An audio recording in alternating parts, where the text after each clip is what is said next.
Hi guys, welcome to TV edits. இன்றைக்கி நம்ம என்ன பார்க்க போகிறோம்னா பூண்டு ஊறுகாய். வாங்க பார்க்கலாம். 40 பூண்டு பல்லை குட்டி குட்டியாக நறுக்கி வச்சுருக்கணும். அப்புறம் தேவையான அளவு மிளகாய்த்தூள், உப்பு, எண்ணெய், நல்லெண்ணெய், வெந்தயம் 2 ஸ்பூன் எடுத்திருக்கோம், புளி கரைச்சல் 1 கப், கடுகு தேவையான அளவு, கட்டி பெருங்காயம்.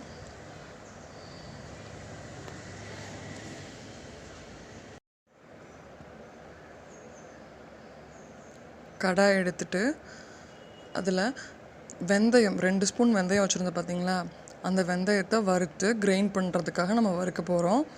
நல்லா பொன்னிறமாகணும், அது வரைக்கும் வறுத்துட்டே இருக்கணும். 100 கிராம் நல்லெண்ணெயை கடாயில் ஊற்றிருக்கு. அதில் கட்டி பெருங்காயத்தை குட்டி குட்டியாக கிள்ளி நம்ம எண்ணெய்க்குள்ளே போட்டு முழுசாக போட்டு நம்ம அதை உள்ளே போட்டிருக்கோம்.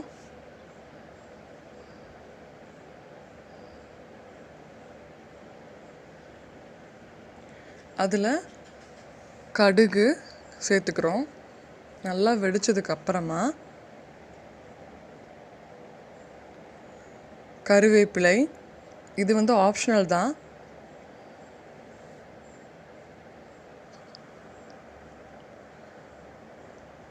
குட்டி குட்டியாக நறுக்கி வச்ச வெள்ளைப்பூண்டு எல்லாத்தையும் ஆட் பண்ணிக்கிறோம்.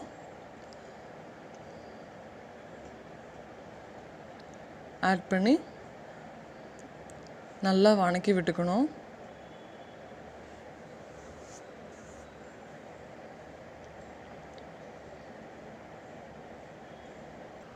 உப்பு தேவையான அளவு. லாஸ்ட்டாக வெந்து வரும்போது நம்ம லாஸ்ட்டாக ஒரு டைம் செக் பண்ணும்போது தான் நம்ம உப்பு தேவையாங்கிறத பார்க்கணும். நிறையா போட்டுறாதீங்க.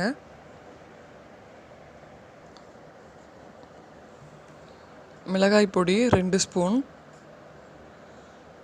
ஃபஸ்ட்டு அளவாக கலந்து பாருங்கள், காரம் கரெக்டாக இருக்கான்னு. அதுக்கு ஏற்றாற்போல் நீங்கள் யூஸ் பண்ணிக்கலாம்.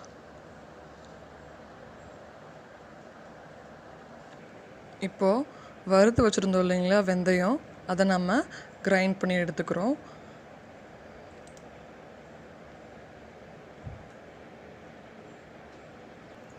நம்ம இப்போது 1 ஸ்பூன் ஜாங்கிரி ஆட் பண்ணிக்கிறோம். அது நல்ல ஒரு டேஸ்ட்டு தரும், ஸ்ட்ரக்சரை தரும். நல்லா வணக்கி விட்டுறோம். நல்லா கிளறி விட்டுக்கிறோம். ஆயில் மேலே நல்லா வர்ற மாதிரி அந்தளவுக்கு நம்ம கிளறி விட்டுக்கிறோம், வேக வைக்கணும். பாருங்கள், ஆயில் நல்லா மேலே வந்திருக்கு பாருங்கள். இந்த மாதிரி வரணும். அதை நல்லா சுண்டி வரணும்.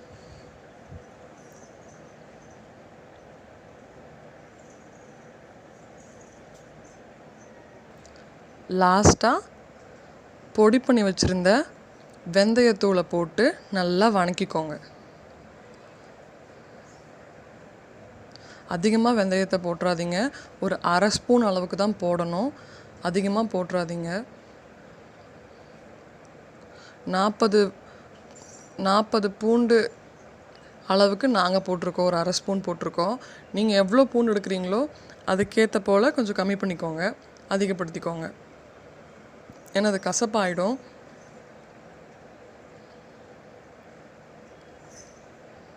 புளி பத்தாதனால லாஸ்ட்டாக நாங்கள் கொஞ்சமாக ஆட் பண்ணிக்கிறோம்.